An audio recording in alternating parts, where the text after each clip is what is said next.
Assalamualaikum warahmatullahi taala wabarakatuh.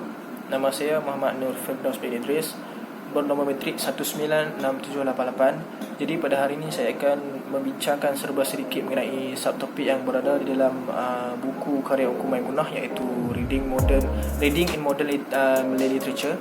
Jadi di bawah topik iaitu Convention Sastra, membicarakan mengenai perbincangan unsur-unsur dalam sastra Islam. Yang mana saya dapat ialah sastra Islam ni dia bertitik tolak daripada isu keruntuhan moral akibat penyimpangan daripada ajaran Islam. Jadi bagi menekankan isu penyimpangan daripada ajaran Islam itu, penulis selalunya menciptakan suatu watak yang digambarkan sebagai maksiat dan memperlihatkan mengenai beberapa masalah sosial seperti judi, minum arak dan gaya hidup bebas. Jadi penulis juga terdorong membataskan penulisan mereka kepada kesalahan yang jelas, yang mana kebanyakan adalah pengetahuan asas dalam Islam. Hal ini disebabkan oleh keterbatasan ilmu penulis tentang agama Islam dan tidak mendapat didikan agama secara formal. Jadi fungsi sastra sebagai medium didikan ini bukanlah suatu yang baru dalam sastra Melayu moden, dan ia telah bermula sejak era Abdullah Bushi pada tahun 1794 sehingga 1854 yang mengkritik pemerintah Melayu. Unsur pertama yang dibincangkan di bawah subtopik Convention Sastra dalam buku Reading Modern in Malay Literature karya Ungku Maimunah ialah mengenai gaya penulisan. Gaya penulisan yang paling kerap diwujudkan pada ketika itu dalam kalangan penulis ialah perbandingan, yang mana penulis mewujudkan konflik antara watak baik dan jahat yang pada akhirnya berpihak kepada watak yang baik. Gaya ini berkesan tetapi ia terlalu banyak digunakan, menunjukkan kurangnya kreativiti dalam kalangan penulis. Yang kedua, mewujudkan ketidakseimbangan watak, yang mana penulis menciptakan watak yang menyimpang daripada ajaran Islam namun pada akhirnya kembali ke pangkuan jalan. Sebagai contoh dalam karya Abdul Bunga yang bertajuk Masih Ada Jalan. Seterusnya, gaya penulisan mendapat hidayah.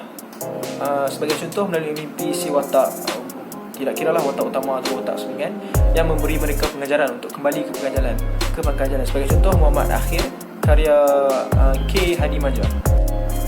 Unsur yang kedua dibincangkan dalam subtopik Convention Sastra di dalam buku Ungku Maimunah ini ialah mengenai pengaruh bahasa Arab yang berlaku dalam kalangan pengarang, iaitu pengarang menyertakan potongan ayat daripada Al-Quran sama ada dalam bentuk tulisan Arab atau Rumi.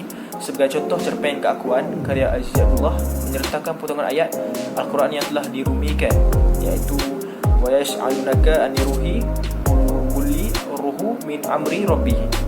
Potongan ayat ini digunakan dalam naratif cerita ataupun disertakan dalam bentuk khutbah. Yang seterusnya ialah perubahan penggunaan kosakata daripada apa yang berlaku pada 1960-an, yang mana penulis pada masa itu cenderung menggunakan kosakata bahasa Inggeris. Perubahan daripada bahasa Inggeris itu pergi kepada bahasa Arab. Sebagai contoh, penggunaan perkataan jika dahulu sembahyang, sekarang menjadi solat, syurga menjadi jannah, salah menjadi batil. Seterusnya, ia mengembalikan sebutan asal bagi kata pinjaman Arab yang telah dimelayukan. Sebagai contoh, hikmat jadi hikmah, umat jadi ummah, mesyuarat jadi mesyuarah. Sebagai contoh, dalam cerpen Mayat dan Keluarga, nama watak utama dalam Mayat dan Keluarga ini adalah Soleh, bukannya Saleh. Sebutan ini bertentangan dengan hukum ejaan bahasa Melayu, contohnya boleh dan oleh. Unsur seterusnya yang dibincangkan dalam subtopik ini ialah mengenai ciri musikal yang ada pada sebuah karya pada ketika itu. Sebagai contoh, tajuk pada ketika itu banyak yang menggunakan perkataan Arab seperti Al-Syi' dan Al-Isra', dan tajuk yang digunakan juga mempunyai unsur keagamaan seperti Tuhan Yang Maha Esa, dakwah, tangisan keimanan dan Muhammad Akhir. Muka buku juga dipentingkan pada ketika itu, yang mana ia berfungsi untuk memberi impak dari segi visual. Contohnya dalam novel Muhammad Akhir, muka hadapan menggambarkan bintang dan berlatar belakangkan warna hijau. Dalam muka depan itu juga disertakan gambar lelaki yang berpakaian berunsurkan dakwah. Manakala pada muka belakang pula, penulis menyertakan latar belakang didikan agamanya. Seterusnya, ciri fizikal yang ada pada karya pada ketika itu ialah penulis menyertakan penghargaan yang menunjukkan identiti sastra Islam itu. Sebagai contoh, dalam novel Remang karya Syukur Harun, beliau telah menuliskan penghargaan iaitu untuk keluargaku dan teman-teman di dalam Harakah Islamiyah. Jadi sebagai kesimpulannya, subtopik ini sememangnya membicarakan mengenai unsur-unsur yang ada dalam sastra Islam itu. Dan sebenarnya sastra Islam ini telah wujud di Malaysia dengan kukuh setelah munculnya gerakan dakwah pada awal 1970-an. Dan perkara ini adalah didorongkan oleh dasar-dasar Islamiah oleh kerajaan dan juga sokongan orang agama pada ketika itu. Jadi harapan pegaji ialah agar sastra Islam ini akan terus menyumbang kepada pembentukan sastra Melayu moden pada masa akan datang. Sekian, terima kasih.